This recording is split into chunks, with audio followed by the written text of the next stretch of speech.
We'll get going.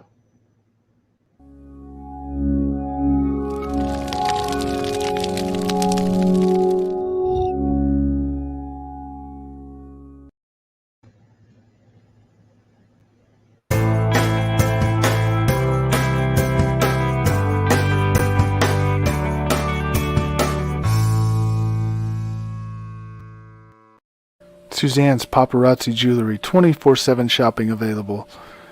160920 is the code. Show her some love, like she showed us.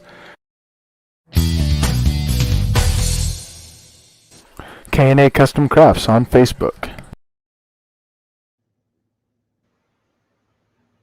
Hi, welcome to episode 3 of Whatever on Wednesday. I appreciate everybody tuning in. I have a very special guest tonight, Bodine Sanders. Hi, Bodine. Thanks so much for joining the program tonight.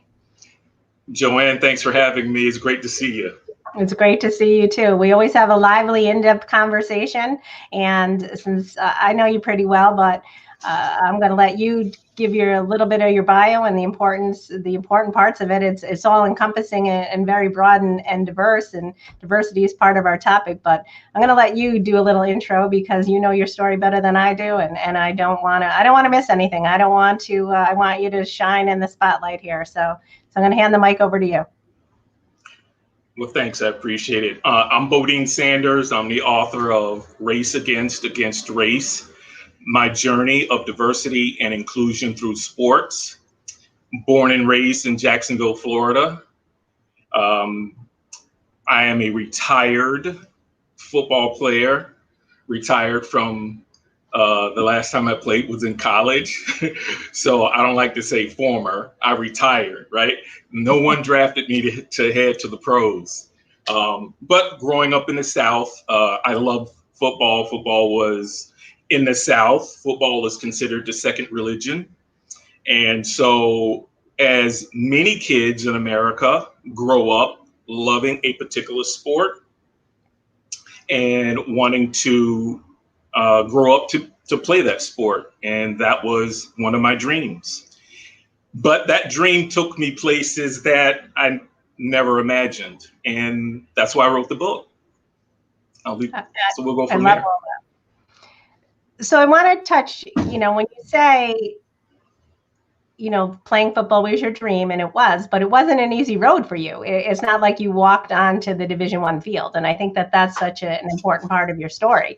I think your perseverance, I love the way that you speak about how your high school coaches said that you had potential, and you really did, but it was, I don't know, I think in some respects it was an underdeveloped potential because you really didn't start working out, you said, in full force. But I think part of it was because, in my opinion and from my perception, you didn't necessarily get the coaching.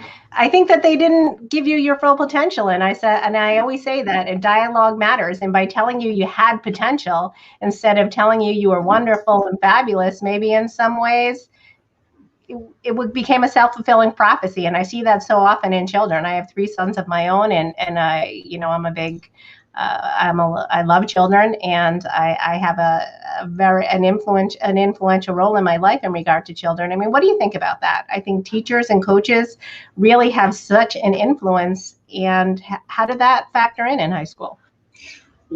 And you're correct. They do have an influence. Coaches are teachers, right? If you really break it down to the simple terms. I view it a little different than the way you perceived it. Coaches on every level want to win, right? Right. They want to win. And my coaches in high school, junior high school, wanted to win.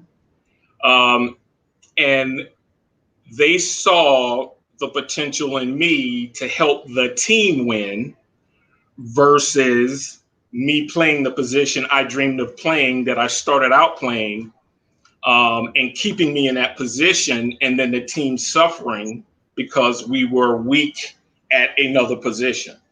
So by them, my coaches asking me to switch positions and play a position that I absolutely didn't want to play, but the way it was presented to me was, You're doing the team a favor. You're helping the team.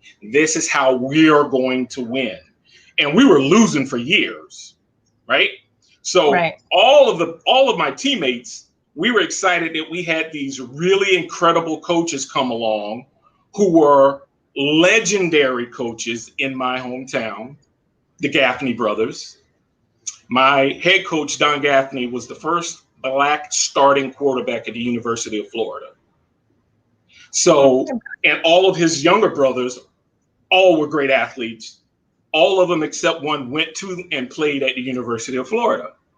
So, and then the second oldest brother was playing for the New York Jets, Derek Gaffney.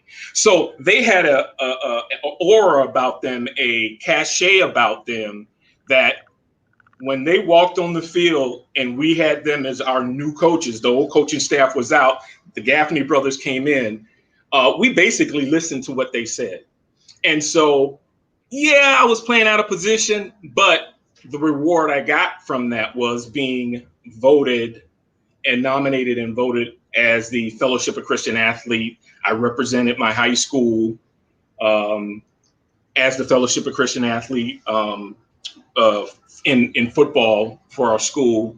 And so, you know, there's give and takes. Like, my mom wasn't the parent who came to practice and said, my son's playing out of position, I want him back in the position he wants to play.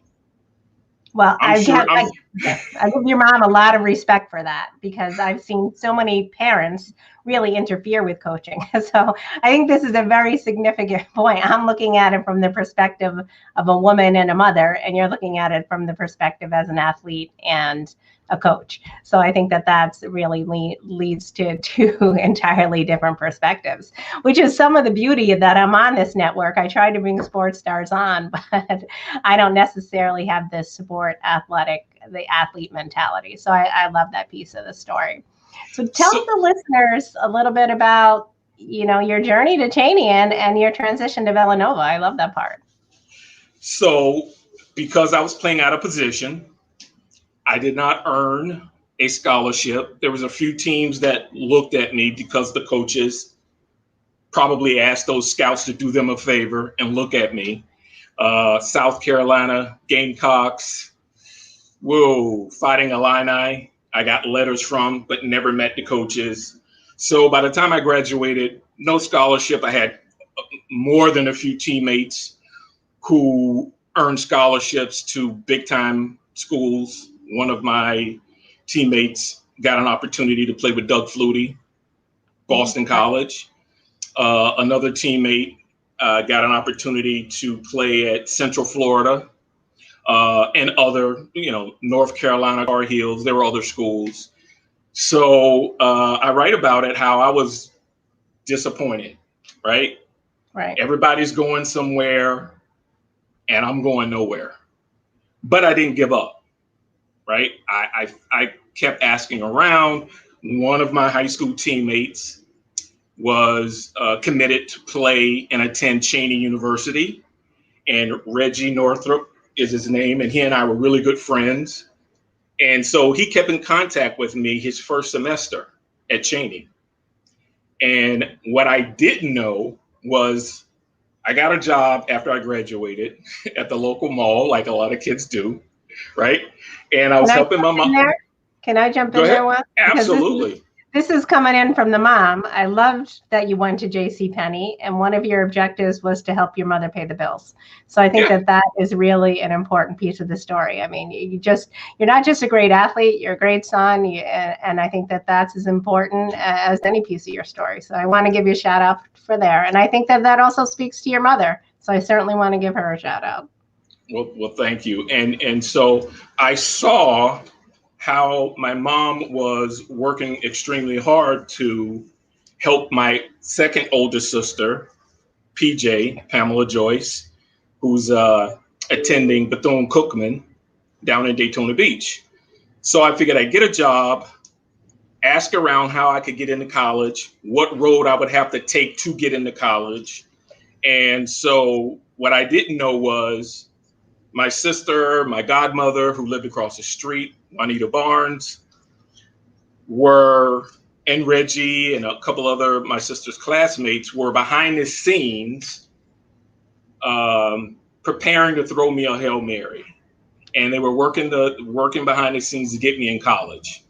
And it was during Christmas break, came home from work, thought everybody was at our house saying goodbye to Reggie and Carl and so forth and so on. And the next thing I knew, I was being told that I was going to be leaving to go to Cheyney University in the morning, like 6 hours, maybe 7 hours from that time. And I just didn't know what was happening. So that was the big surprise. And the reason why that happened is because my godmother saw me when I come home from work. She saw me in the street doing wind sprints. On my day off, they knew I'd go up to the school and work out. So it wasn't, I was just saying I wanted to go to college and play football. I was actually following up and putting in the work. So they knew I was serious. I wasn't hanging out on the corner. I wasn't partying every night. They saw me doing the work. So they knew I was serious. So they stuck their necks out in order to make that happen. Right? Right. I want to say too, as a mindset geek and NLP, you were manifesting your dreams in my perspective, and you had a great support system. So those are two pieces that always work hand in hand. When you have a great support system and you're manifesting it yourself, you really were aligning the stars. And I like that point. You say in your book when the Villanova piece comes in that the stars were aligning, but in my perception, you align those stars. But by your attitude, your work ethic, your character. Well, thank you. And so, and I had a foundation. I had a spiritual foundation because I grew up attending my grandmother's church. Every Sunday, like clockwork, we'd get up, the school bus, or what we call the Sunday school bus, would pick us up, take us to our grandmother's church. We attend Sunday school, and then we'd have a break, and then we attend church. So I had a foundation, a spiritual foundation. I also had a sports foundation, right? Discipline, teamwork, communication, sacrifice. So when you mix the spiritual foundation and the foundation of sports, the things that coaches taught the players, right? Respect your teammates, right? Respect the game, do the things you need to do in order to be successful. That helped me. So next thing you know, we are headed up I-95 from Jacksonville, Florida to Pennsylvania. And that was an incredible trip, And so we arrive at Cheyney University, and Cheyney University, for those who don't know, is the oldest HBCU in the country, founded in 1837. And so, I was moving from one environment, a Black environment, predominantly Black environment, right, to the oldest HBCU, historically Black college university in the country. So the environment was the same, pretty much the same.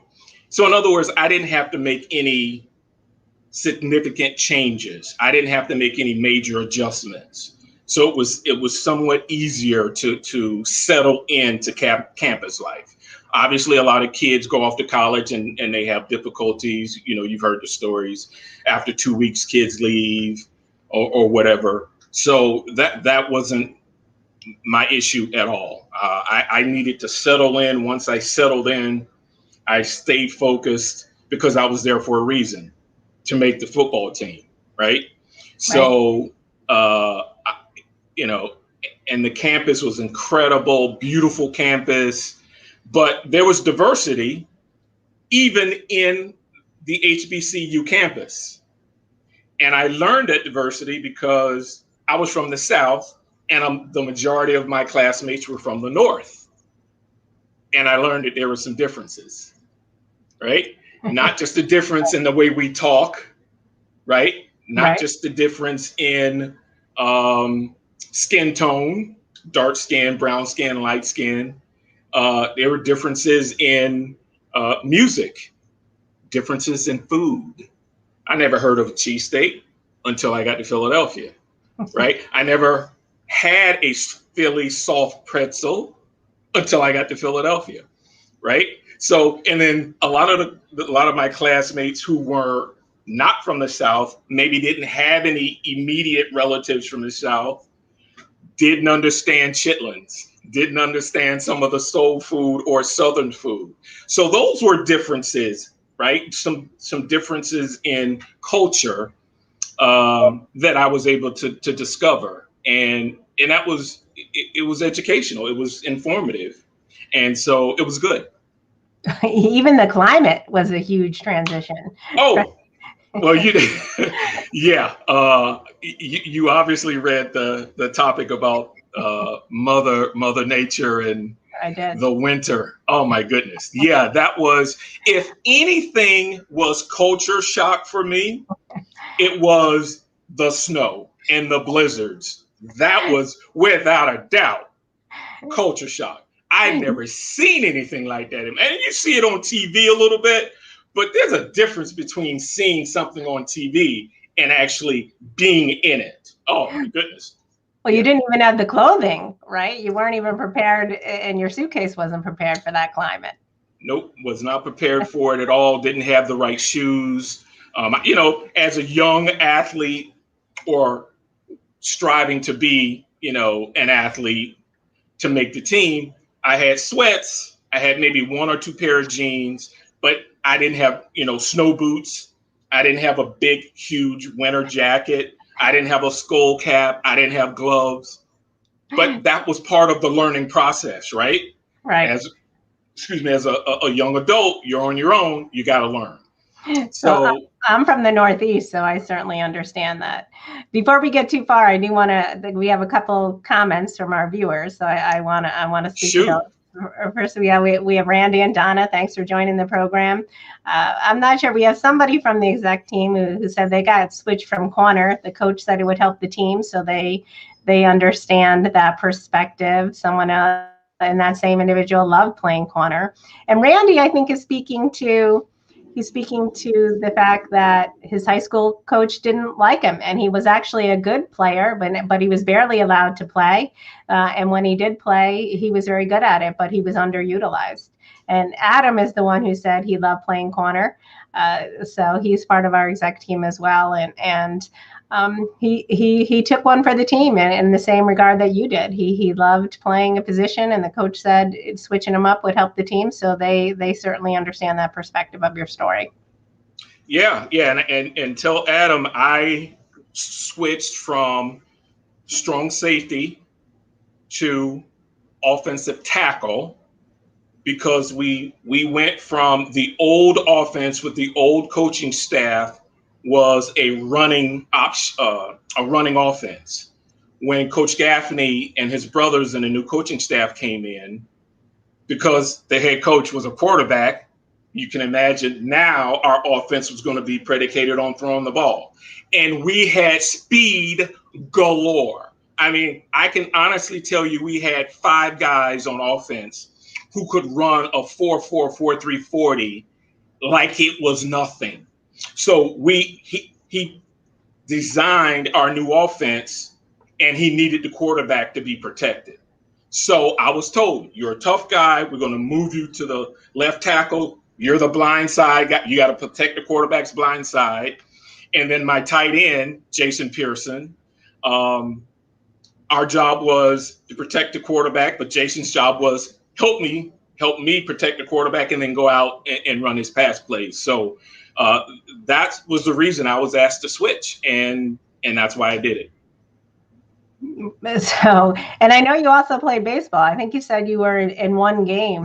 So Adam said the hardest transition for him was switching, and I played softball in high school, and I understand this one, switching from shortstop to the outfield. That's a tough one. That's a big blow.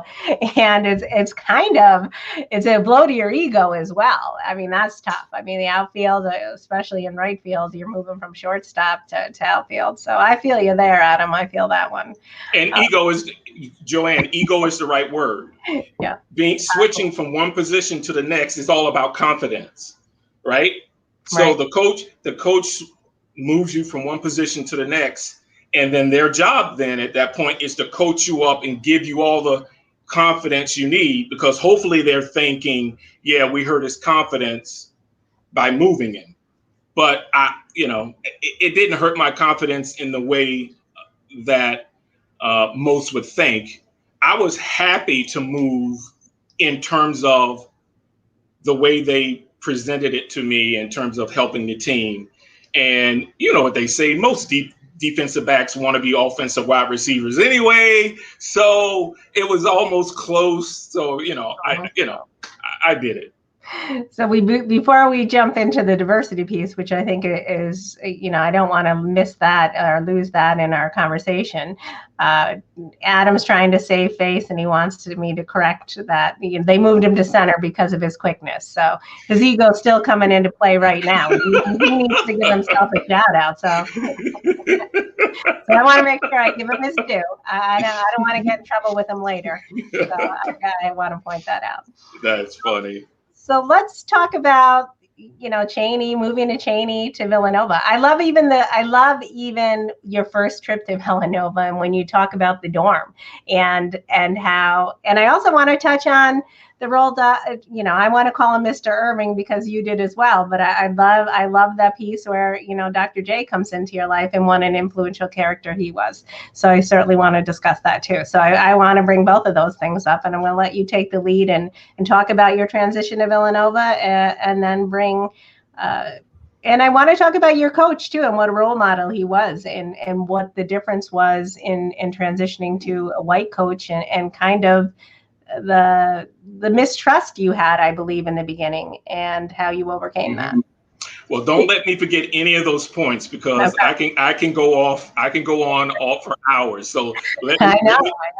So let me touch base on the transition from Cheyney to Villanova. So I got an opportunity to meet the captain of Villanova's basketball team. He came over and invited one of his high school classmates to Villanova for the weekend to attend a party. And so it was during Easter weekend. Cheyney being a small school, when everybody went home, you can imagine it was a ghost town.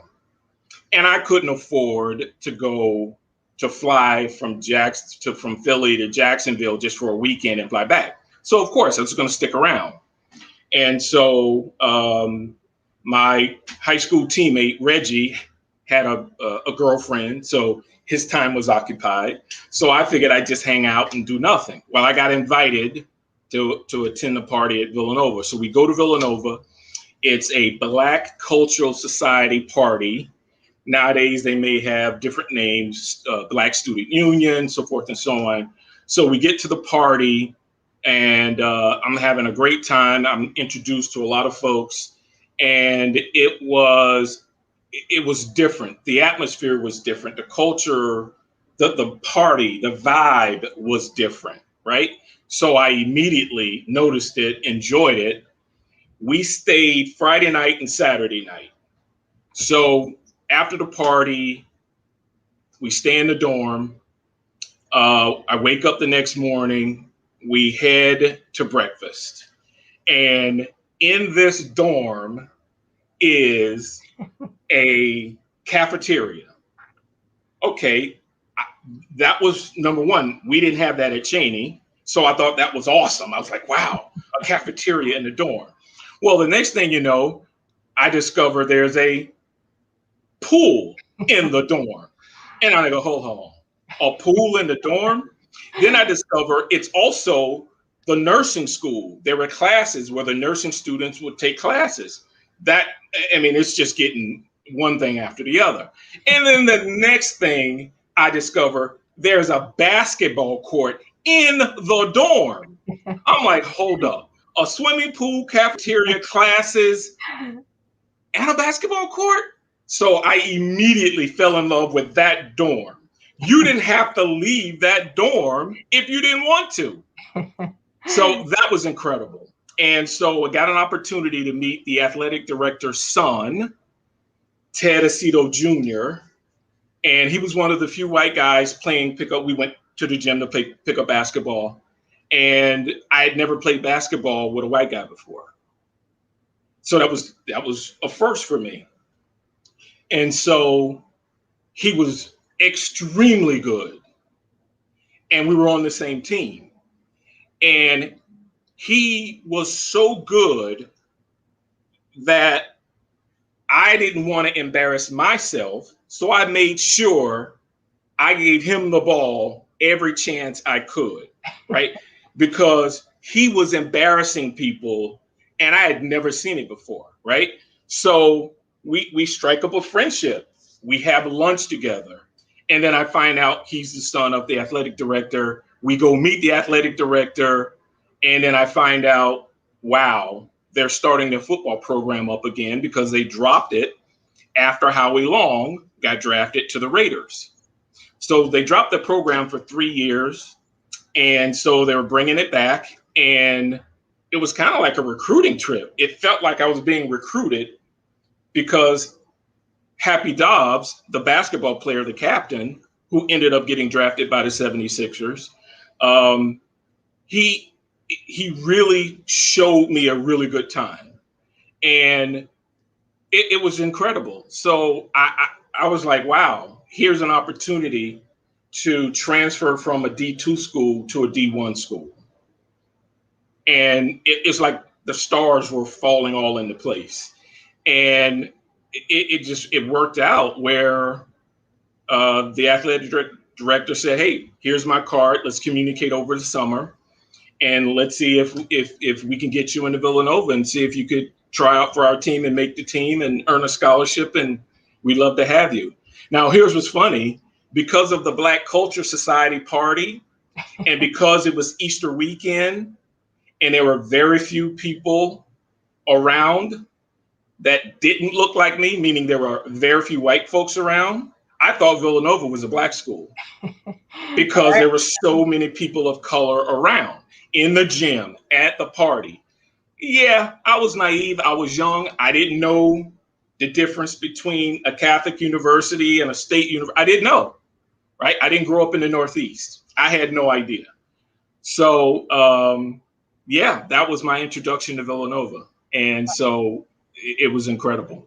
Yeah, that's a great story. And I love too how you knew almost instantaneously that you were going to transfer if you got in, but it was bittersweet because you did have you had people who had pulled to get you into Cheyney, and you had a fondness for them and for that school in your heart. So it wasn't an easy decision. It was, in some respects it was, because obviously it was a Division I school and it was up leveling, and when we all want to do that in our lives, but you had a loyalty to the Cheyney, which is also a great part of your story. Oh, I love Cheyney. It was my first opportunity. Imagine your first time walking on the campus, right? So it was the first time I was on campus. It again, based on my past, beggars can't be choosy. I'm in college, right? And it's a beautiful campus. It was a historical campus. I was learning about Ed Bradley, who was on 60 Minutes, was an alumni.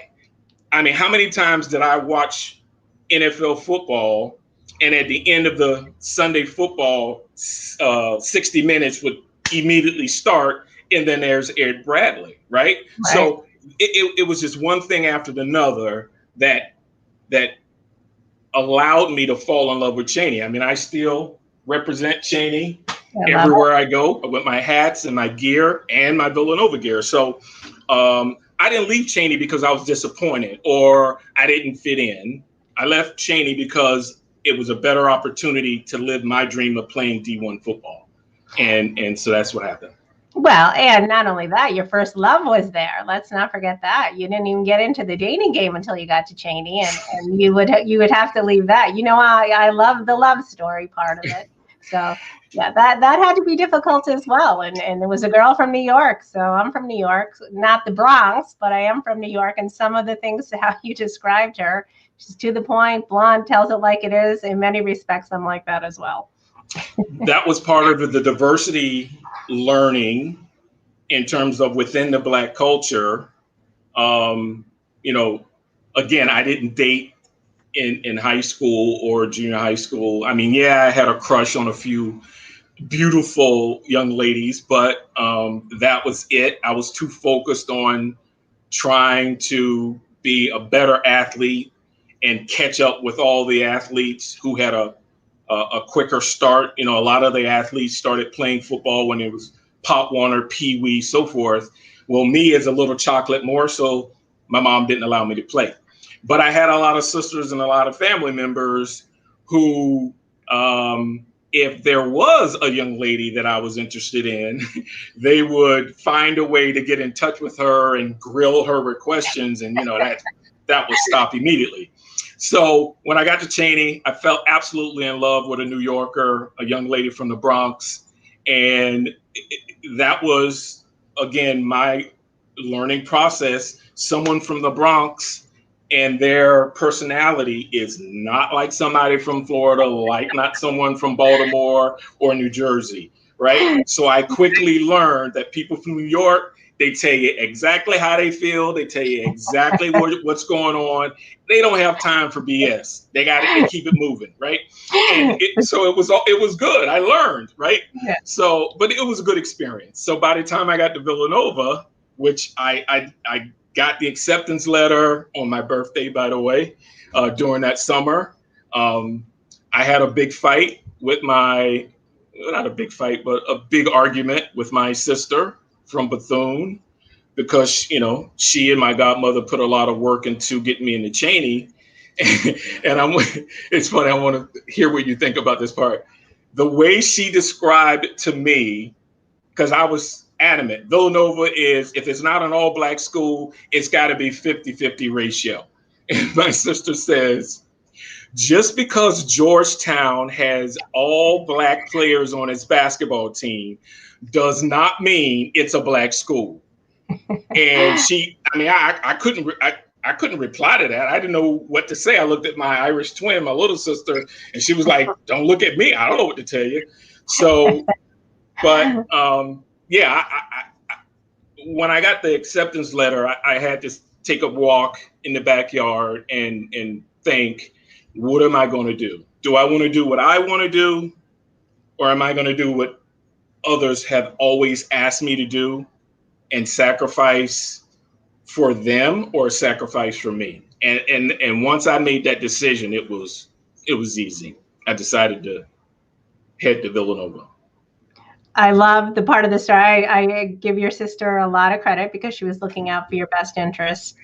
And I think that, of course, you know, I'm a white woman, so there are many things that I am a woman, but there are many things that I can't appreciate from her perspective. I can appreciate them, but I certainly can't even empathize. So I'm sure that she was worried that you would be eaten up in an all-white school, I imagine, or predominantly white school. Obviously, there was some diversity. So I think that, you know, it's just the mama bear and her taking care of you, especially since you describe yourself. You really grew up around women, and you were. I love the part of the story where you're a mama's boy. I'm the mom of 3 sons, so, and they're all mama's boys, and I love that part of their story. So I like that piece. But I want to talk about that. So you came on, and I don't know what the exact makeup of the team was, but I have to believe that it was predominantly white, even the football team. Mm-hmm. Mm-hmm. So first week, freshman orientation. Maybe a 2-week freshman orientation back then. That was a while ago, right? For the first 3 or 4 days, I didn't see anyone that looked like me. So I was like, wow, okay. I definitely made a mistake of assuming the ratio was more than what I imagined. But it was okay because I didn't transfer to Villanova because of culture or because of race or because of anything other than one thing, right? Play football. So for someone who would not have a singular focus, maybe being in that environment might be a little tougher, right? But for me, I didn't harp on it. Yes, it was on my mind. I saw it every day. I thought about it.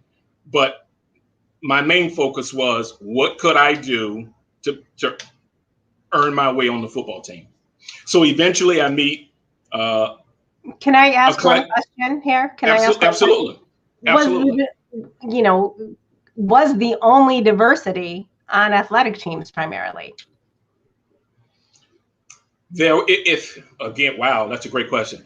If I would answer that question this way: if we were to take a count of how many athletes are on campus versus how many just students of color are on campus, back then it probably was about even. Okay. But that's not a large number. No, but I was just trying to think, if all of the students, most of the students were in the same position that you were, if all of the diverse students were really there for athletics too, then maybe. No. Oh, I'm sorry, I misunderstood. Yeah. No, there were a lot of students there who were on academic scholarship. Okay. They were there they were engineering majors, nursing majors, all the above. Absolutely, business majors. Absolutely. So no, it just wasn't just all of the students of color there were athletes. No, there were plenty others there for academic reasons. Absolutely. Okay. No question.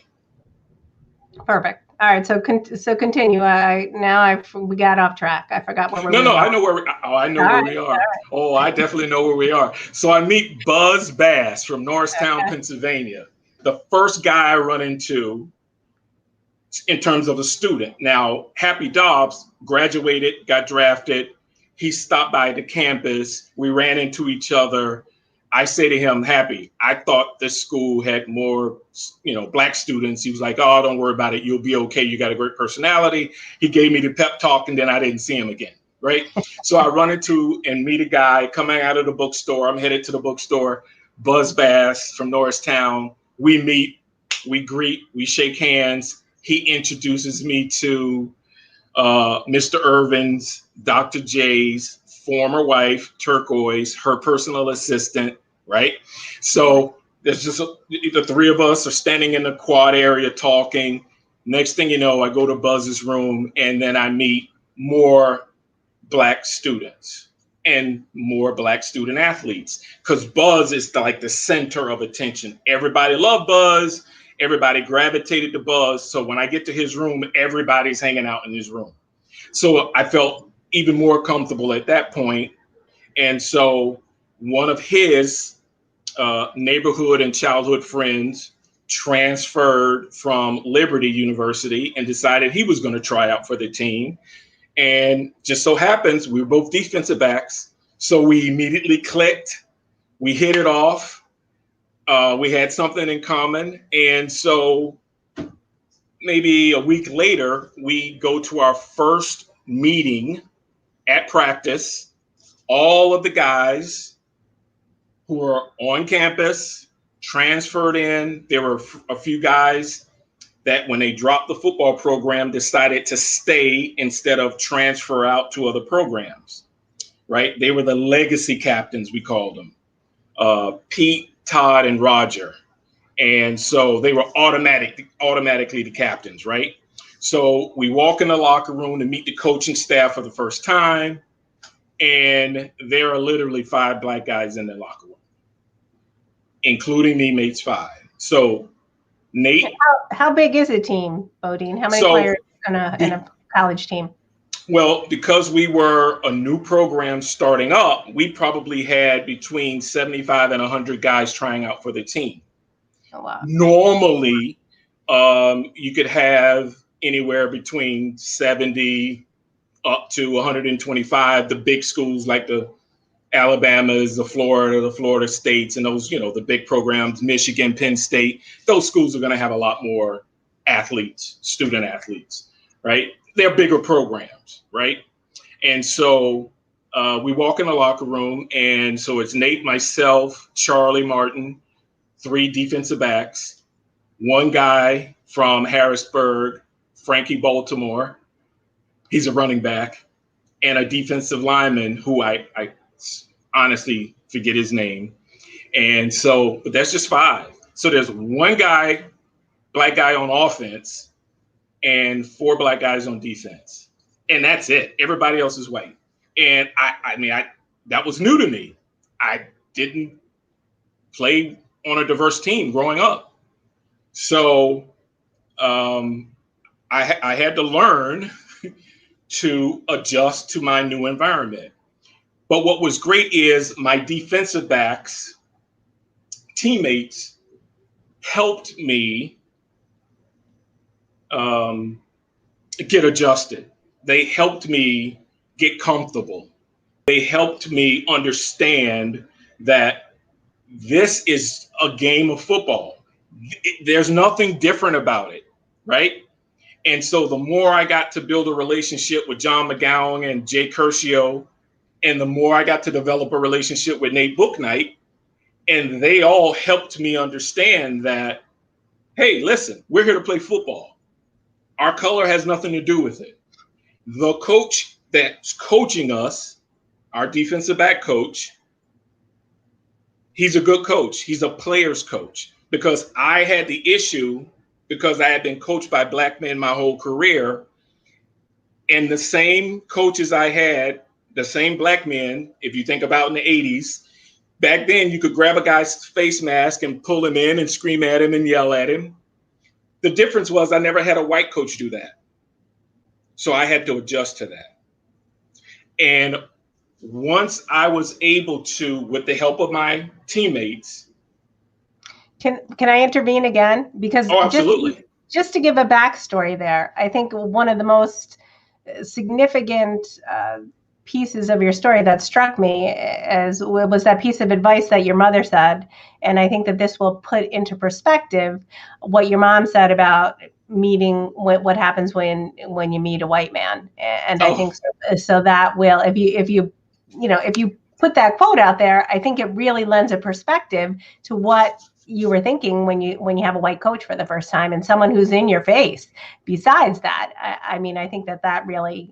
So tell the listeners what your mom said. Oh, well, again, my experience growing up in the South, all black coaches, junior high, senior high, black neighborhood, even though there's 1 or 2 older white families in my neighborhood. Mostly I grew up in a black neighborhood, a black community, went to a black church. Growing up in the South, you hear the stories about, again, I was born in 1965.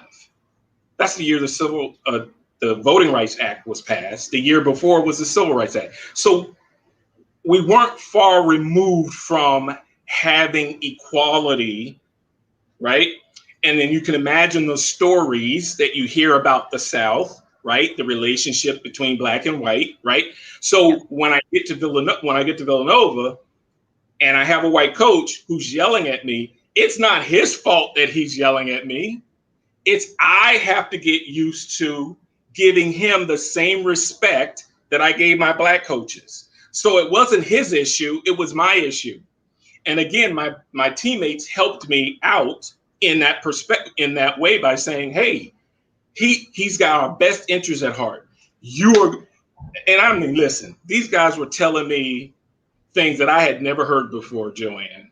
These guys were telling me, Bodine, you're a great player. Bodine, you hit like the hammer. I mean, I'm getting nicknames left and right. And so I'm feeling good about my play. I just got to get used to my new environment. And thank goodness I had teammates who were able to coach me and help me understand that Coach Ferraro has got our best interests at heart. He's yelling at you because you're a great player and he wants to make you a better player. And then when I have that conversation with Coach Ferraro, and then for the first time in my life, a white man pulls me aside and says, listen, you're a great player. You can be a better player. I just need you to study the playbook.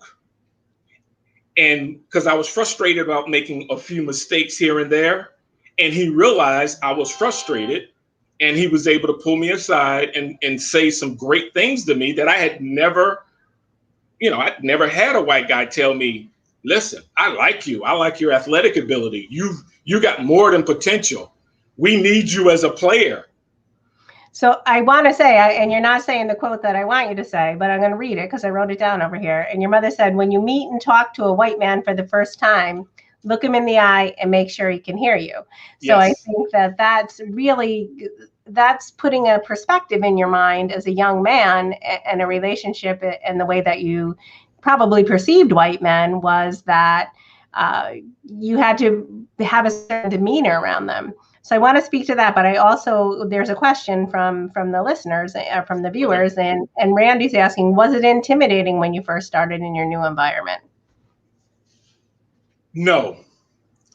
And the reason why I say it wasn't intimidating, because I was focused on my main goal.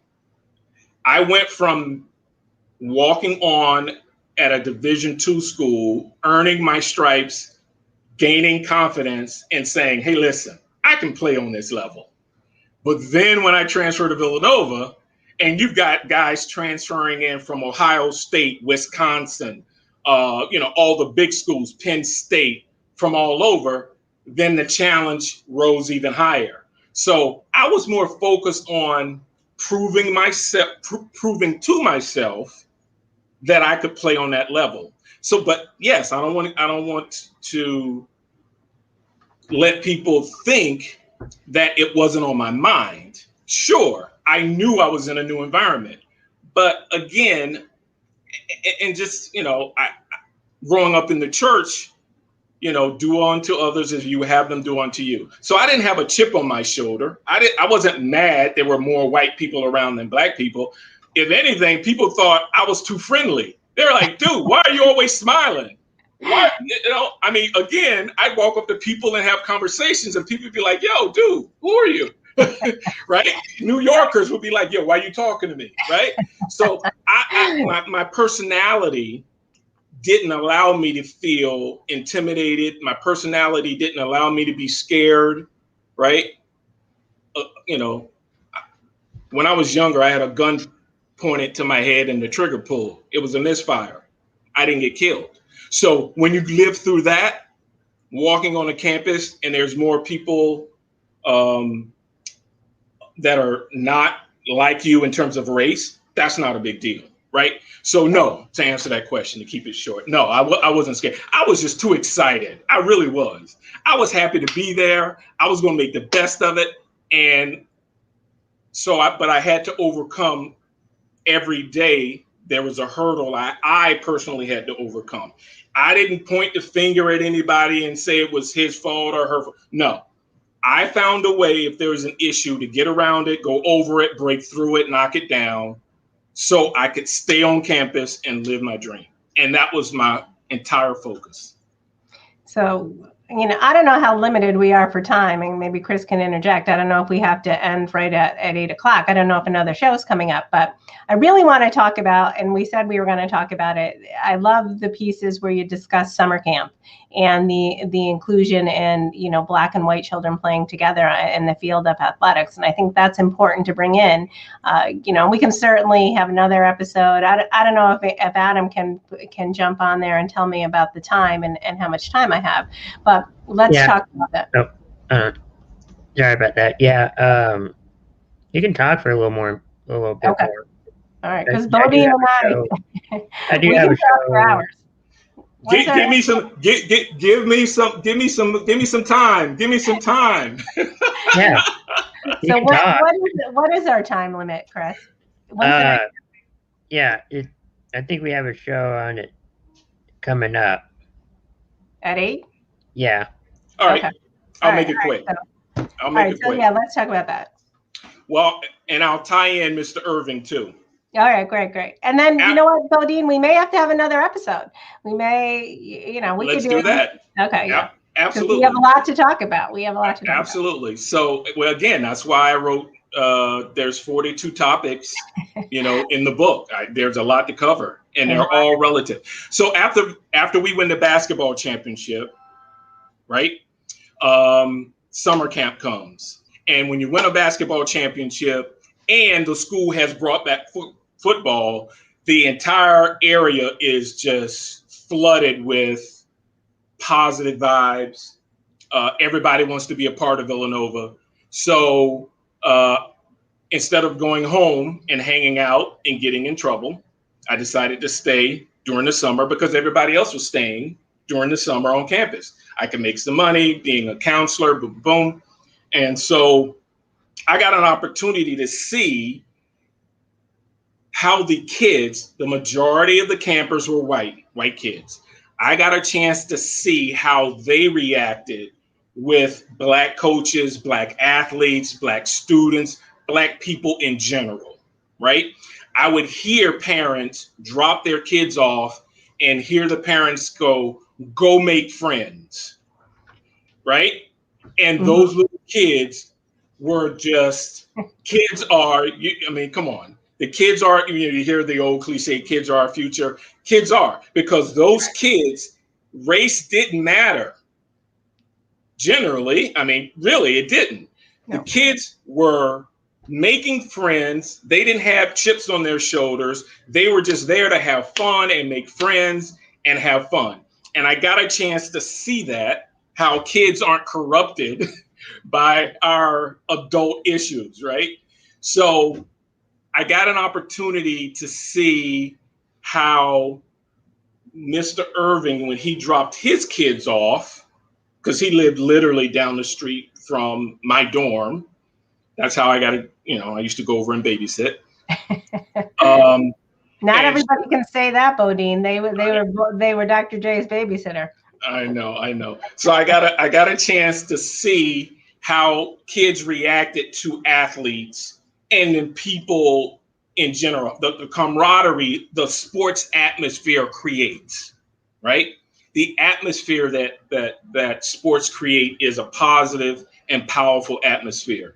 And so I got a chance to see Mr. Irving's relationship with his teammate, Bobby Jones, and how they literally, you could see they respected each other on TV, but in person, seeing them have a conversation with each other, how they respected each other, how they, you could tell when two people are having a conversation, how the conversation's going. Is it a deep conversation or is it a joke, fun conversation? But you can generally tell how people feel about each other when they're face to face having a conversation. And they absolutely respected each other. They absolutely treated each other with respect that I didn't think was possible in seeing it in person. And the more I hung out, and it wasn't like I was hanging out with the Irving family often, but the more I hung out with them, the more I got a chance to see it. And that helped me appreciate the relationships I had with my teammates, right? And so by the time I get to my junior year and fall upon the hardship, I was able to learn to accept help from teammates, advice from teammates, not just teammates, classmates. I was able to build relationships with Don DeCarlo and Bobby Lambert and Jim DiLorenzo and Gene Fazio. There were people in my corner that I had to learn to say, listen, what I heard and learned about Black and white relationships, some of it may be true, but not all of it's true. You treat people as you want to be treated, and if they treat you fairly and with respect, then you give them that respect back. And that allowed me and took me a long way. And to me, and from my perspective, it really speaks to not, race is certainly a part of it, but it's really about humanity. If we should all be humanitarians, and then race shouldn't even be a factor. So I want to say that the viewers are already saying they want a part 2. So I'm gonna put you on the hook for that. So you said it there, you'd come back. So I will absolutely come back, because there's a lot more to this story than anything. There's a lot more. Absolutely. I mean, we didn't talk about Charles Barkley, but we'll leave that dangling. Well, here's something. And I have a guest next week, but I can 2 weeks. If you could come back in 2 weeks, we can do it again. But in the meantime, the listeners, if they don't want to wait, they could buy your book. Right? Absolutely. So let's talk about the book. We have 5 minutes. Let's put a shout out for the book, because it's a great book. I've read it and I recommend it highly. And if you don't want to wait 2 weeks, you can catch up, and then you'll really know what we're talking about if you read the book in the next 2 weeks. And they can have absolutely in-depth questions. Absolutely. You can go to my website, Bo Dean Sanders, the way you see it on the screen, bo-deansanders.com.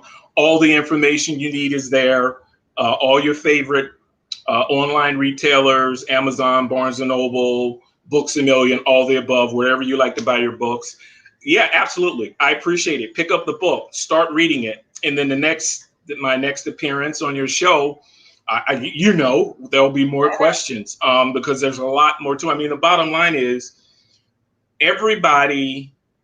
you've heard people say, oh, when it comes to race relations, you have to walk in someone else's shoes. Let's be real. That's difficult, right? Absolutely. So I highlighted enough people in my book where Joanne could identify with one person. Was there at least one female or maybe one guy that you could identify with that wasn't Black? Because it's difficult for me to say I can walk in your shoes from a Black man to a white woman. That's difficult. So I highlighted enough people where the reader is going to say, I identify with, Mr. DiCarlo, or I identify with Bill McDonough, or somebody, or Gene Fazio, or Joan McGuckin, right? And that's where the race conversation can start. It starts with finding common ground, finding common interest, and building a relationship from there. Well, and I found common ground with many people, with your girlfriend, your first girlfriend as a New Yorker, as your mom, as your there you go, your sister, there you go. And I resonated and found commonalities with people who were Black and white and male and female, and I think that we really didn't have enough time, which I knew we wouldn't. We never do.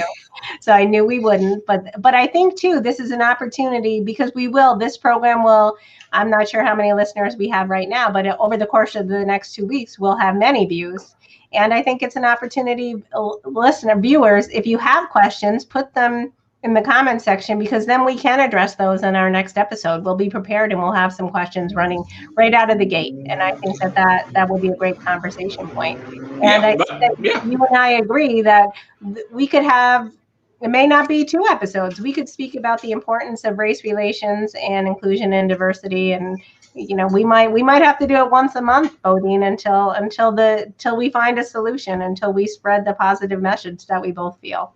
Absolutely. And again, my perspective is my perspective, but as I've said to people before, I've been thinking about race relations since I got to Villanova. So you're talking almost 40 years of thinking about how to be a better person, how to become a better friend. And so, and you fall, you stumble, nothing's perfect. But I'd like to think that I could help answer questions and add a different perspective to questions that folks may have. So let's do it. I'm open for it. All right, great. So we're at the 2-minute mark. But I want to say on the flip side of that, and we are about the same age. We're 1 year apart. I was born in 1966. The adverse for me, and the flip side of that, I have not been thinking about race relations since college. I've really only been thinking about it for the past decade. And I think that speaks volumes in itself. Until I was a mature adult and until I had children of my own, and really until society and the public, because I am from New York and it's fairly diverse here, although I am in upstate New York. It's certainly not like the city. I think that speaks volumes, that really I carried a certain degree of ignorance for many, many years, and I was naive. And I think it's important. It's an important dialogue and conversation for me as a person, and I believe that it's will resonate with so many other viewers as well. So I want to give you the last word. We got a minute before I give Chris to tell us to play us out. So you close it off and tell us what we can look forward to in the next episode. Well, listen, I have no problem falling on the sword. I learned this from I'm a member of the Delaware County Press Club, and I learned from a good member and friend, Pony. I'm a slow learner, but a quick study, right? So everybody's not sharp enough to be on top of all issues all the time. It's okay, right? But I'm at this point, I like to stay in my lane. I try not to be all things to all people, and that's my way of tackling the race conversation. And we can continue to do it. It's a learning process, right? I love that. All right, so thanks so much, Bodine, and listeners. Stay tuned for session 2. Could be this one of many, because I love talking to Bodine, and I'm going to try to coerce him and twist his arm to come in as often as I can. So thanks so much, Bodine, and Chris, you can play us out.